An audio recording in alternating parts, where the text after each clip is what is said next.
नमस्कार आदाब दोस्तों, चलिए आज हम आपके लिए लिख रहे हैं देश और दुनिया की ताजा बड़ी खबरें। फटाफट एक एक कर सभी खबरों को आज आपको विस्तार से बताएंगे, तो वीडियो को आप अंत तक जरूर देखें। चलिए दोस्तों नजर डालते हैं सबसे पहले सुर्खियों पर। असदुद्दीन ओवैसी ने लगाई फिलिस्तीन जिंदाबाद के नारे, बोले पीएम मोदी को रुकवाना चाहिए हमास और इजराइल का युद्ध।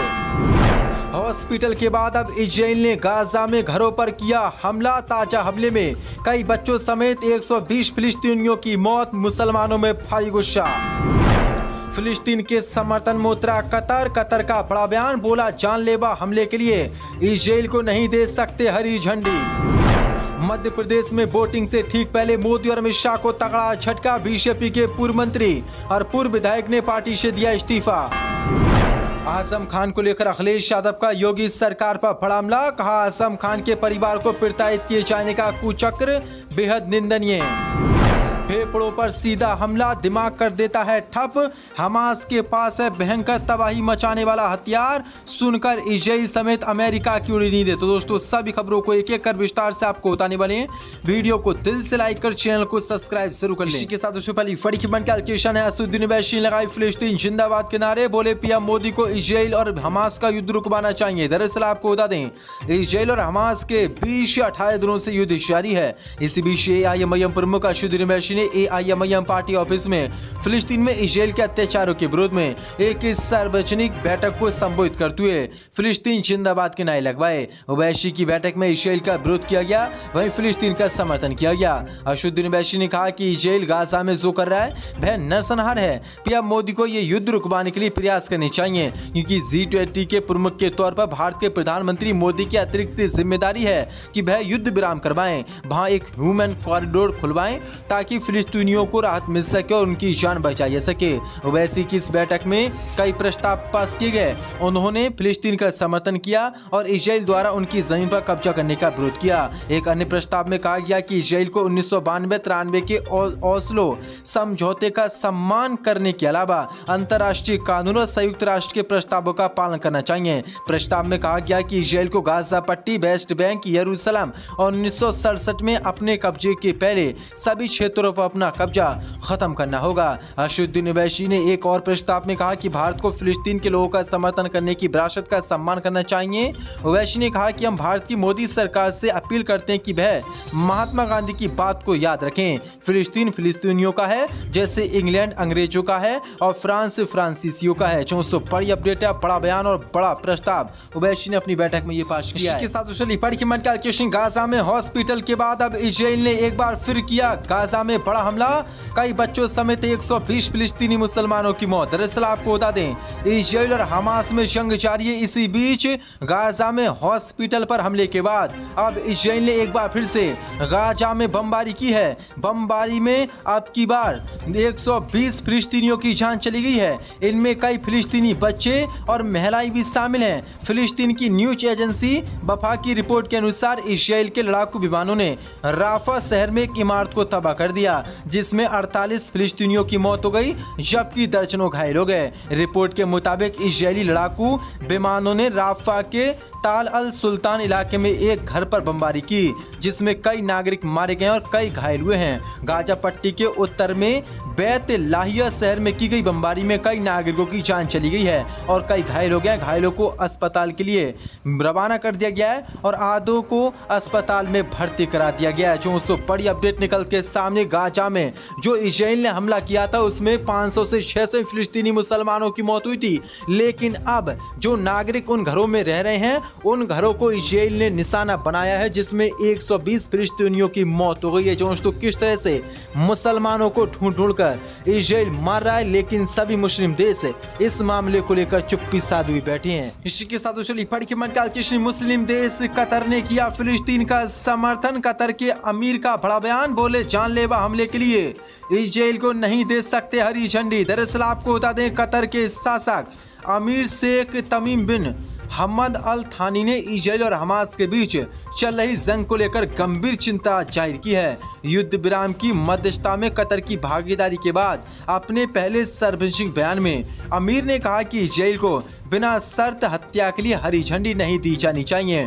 उन्होंने अंतर्राष्ट्रीय कमेटी से तुरंत इस दिशा में कदम बढ़ाने की अपील की।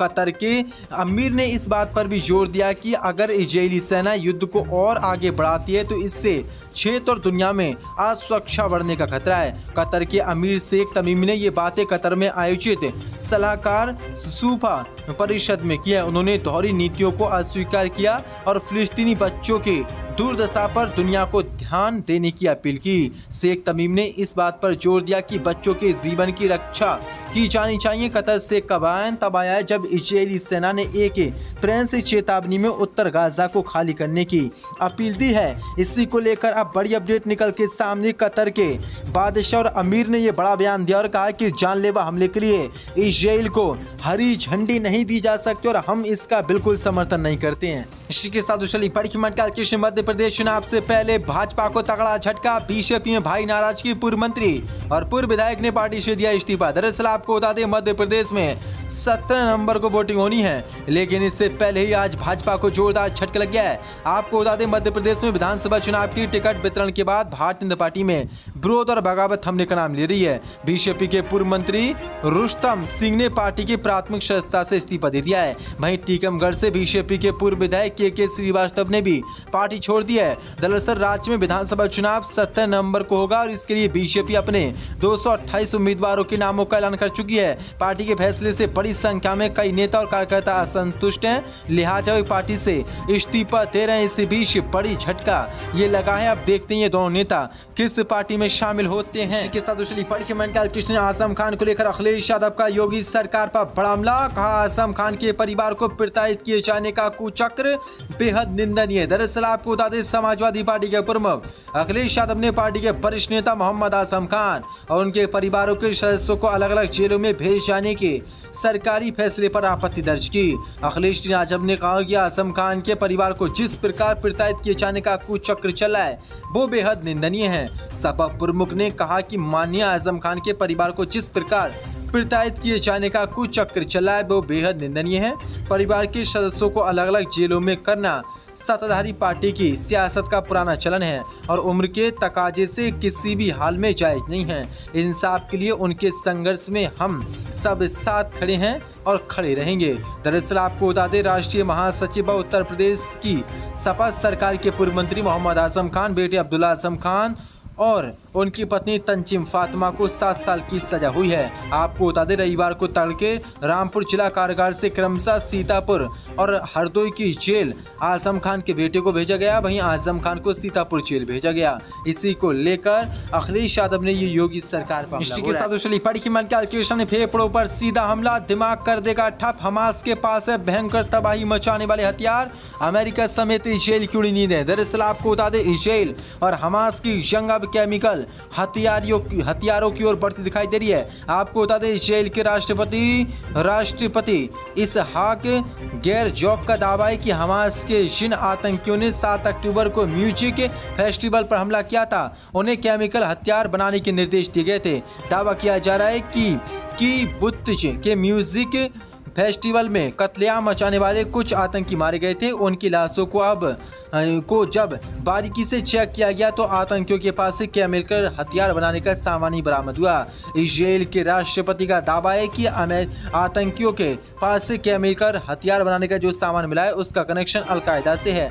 केमिकल हथियार को वेपन्स ऑफ मॉस डिस्कशन यानी भयंकर तबाही मचाने वाले हथियारों की श्रेणी में रखा गया है। जैविक और परमाणु हथियार भी इसी श्रेणी में शामिल है। केमिकल हथियारों को बनाना, उनका रख रखाव करना और इस्तेमाल करना काफी आसान होता है, इसलिए इनका इस्तेमाल ज्यादा होता है। ये सस्ते भी होते हैं। आपको बता दें जंग में केमिकल वेपन्स यानी रासायनिक हथियारों के इस्तेमाल का इतिहास 100 साल से भी ज्यादा पुराना है। पहली बार 1915 में इनका इस्तेमाल किया गया था। क्लोरीन सबसे पहला केमिकल हथियार था। इससे लोगों को दम घुटने लगता है और समय पर इलाज ना मिले तो मौत भी हो जाती है। इसी बीच अब बड़ी अपडेट निकल के सामने आ रही है। ये सब केमिकल वाले हथियार हमास के पास हैं। अगर इन पर उन्होंने प्रयोग किया और इजराइल की सेना इजराइल के लोगों पर इन हथियारों से हमास के लड़ाकों ने हमला किया तो ये फेफड़ों पर सीधा हमला करते हैं और दिमाग को डैमेज कर देते हैं, यानी कि दिमाग को पूरी तरीके से ठप कर दें। आप बिल्कुल